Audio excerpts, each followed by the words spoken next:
everyone, it's Mrs. Davis.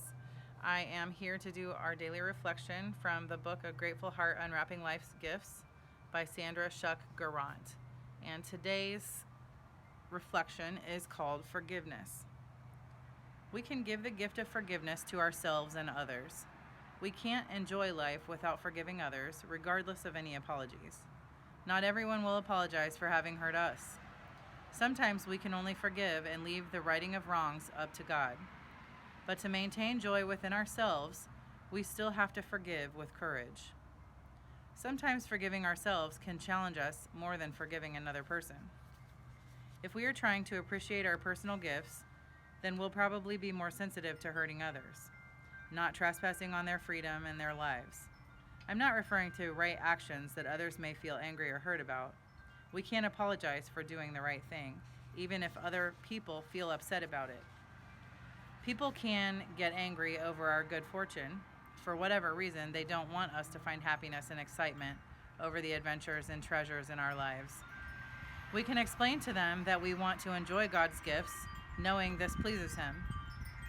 Don't allow others to belittle your appreciation of life. Forgive them, but get on with your joy.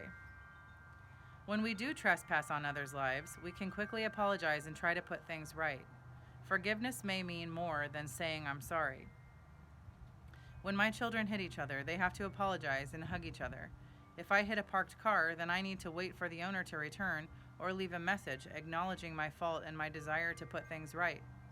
Unfortunately, insurance seems to take away that personal response of two people meeting each other and trying to put things right. An impersonal third party steps in, and I believe that this is partially to blame for the excessive amounts of money needed to settle claims. It's unsatisfying. By meeting with the other person, we could express our sympathy and forgiveness, and we might discover accidents as opportunities. When insurance companies step in, they take matters largely out of our control. I'm not saying we should eliminate insurance, but we should realize how it affects our lives beyond the financial cost. Forgiveness requires courage and respect for others. Their gifts are important too. We can rejoice in their gifts and acknowledge when we trespass on their treasures. If we value our gifts, we'll better appreciate the importance of others. It is not for us to judge how they use or misuse their gifts unless we have responsibility for them. For example, I have the responsibility to give guidance to my children. So if my daughter wants to see a violent movie, I have every right to forbid her. I can talk to others without getting violent myself about why I think seeing violent movies is like using a fine crystal vase to display sewage. But if another adult forced my daughter to watch garbage on television, then I would insist upon my right as a parent to forbid others to trespass on my child's mind. Forgiveness does not pretend that everything is okay. It recognizes wrong and confronts it respectfully and peacefully. Sometimes we need to give others, including adults, room to grow by pointing out that the emperor is not wearing clothes and perhaps offering another option. Other times we need to look the other way and not contribute to the problem. To give a rude waiter the benefit of an excuse, perhaps he's having a rotten day, to reflect upon how we respond to others, maybe my children are interrupting me because they need some affection and reassurance from me, and to accept that we may not know the reasons behind someone else's actions, can help us exercise forgiveness and respect. Our other option is to live continually offended and hostile toward others and insist on our rights to the point of paranoia. An inability to forgive imprisons us even if the other person does not show remorse. It can damage us more than the actual hurt.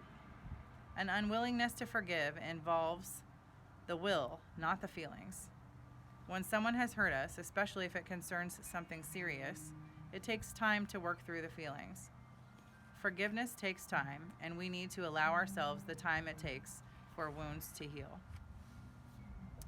So that is a big one, and I know that forgiveness is something that is very difficult for all of us at times, whether it's ourselves that we're trying to forgive or someone else. And in my experience, it takes a lot of prayer and persistent prayer. And I like what she said about it being more about your will than your feelings. If we rely on our feelings all the time, we won't always make the right decisions. So I hope that you got something positive from that forgiveness reflection, and I would love to talk with you about it if that's something that you would like. And I will go ahead and post the to think and pray about questions on Jupiter this afternoon, and I can't wait to talk to you guys and see you soon. Have a great day.